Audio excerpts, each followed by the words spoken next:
कुछ हमले जिस्म पर निशान छोड़ते हैं, लेकिन कुछ जिस्म के साथ साथ जहन को भी छलनी कर जाते हैं।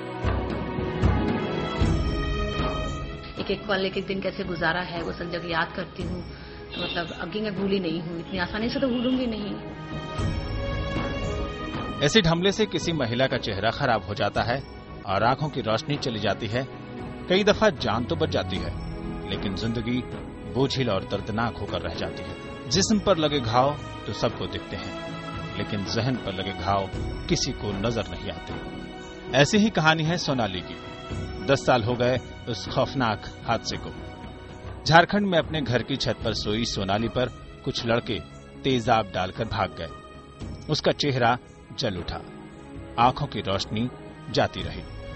सोनाली का कसूर सिर्फ इतना था कि उसने शहर के मनचले लड़कों की छेड़छाड़ का विरोध किया था। छोटे शहर में किसी को पता भी नहीं था कि आखिर एसिड हमले की पीड़िता का इलाज कैसे हो।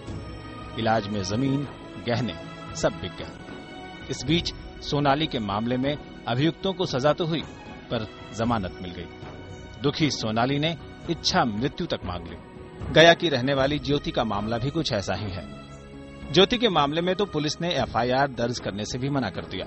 हालांकि कोई आधिकारिक आंकड़ा तो नहीं, लेकिन भारत में पिछले 1 दशक में तेजाबी हमले बढ़े हैं। अनुमान है कि भारत में हर साल एसिड अटैक के करीब 500 मामले होते हैं। दरअसल अब जबकि सुप्रीम कोर्ट ने भी सरकार से महिलाओं पर हो रहे एसिड हमलों को लेकर गंभीर होने को कहा है, तब आम किराना और हार्डवेयर की दुकानों पर खुले तौर पर बिकने वाले तेजाब पर कोई कायदा कानून शायद लग जाए। सुप्रीम कोर्ट ने सरकार से कहा है कि वो 16 जुलाई तक इस मामले में कोई ठोस फ्रेमवर्क लेकर आए। घरेलू हिंसा, टूटे प्रेम संबंध जैसे मामलों में गाज महिलाओं पर ही गिरती है। अमूमन दोषी जमानत पर रिहा हो जाते हैं और उनकी जिंदगी आगे बढ़ जाती है, लेकिन पीड़िता की जिंदगी तो वहीं की वहीं थम कर रह जाती है। हालांकि टॉयलेट साफ करने से लेकर घरों को रोशन करने वाली बैटरी तक में एसिड का इस्तेमाल होता है और आमतौर पर यह धड़ल्ले से मिलता भी है। ऐसे में सवाल यह है कि क्या तेजाब की खुलेआम बिक्री पर कोई प्रभावी बंदिश लग पाएगी, या फिर रोजमर्रा के इस्तेमाल की इस चीज पर बंदिश लगाने की बजाय उस मानसिकता को बदलना ज्यादा जरूरी है जिसमें अपराधी शख्स महिलाओं के प्रति अहंकार भरा हिंसक रवैया अख्तियार करता है। Manjeet Thakur, DD news, Delhi.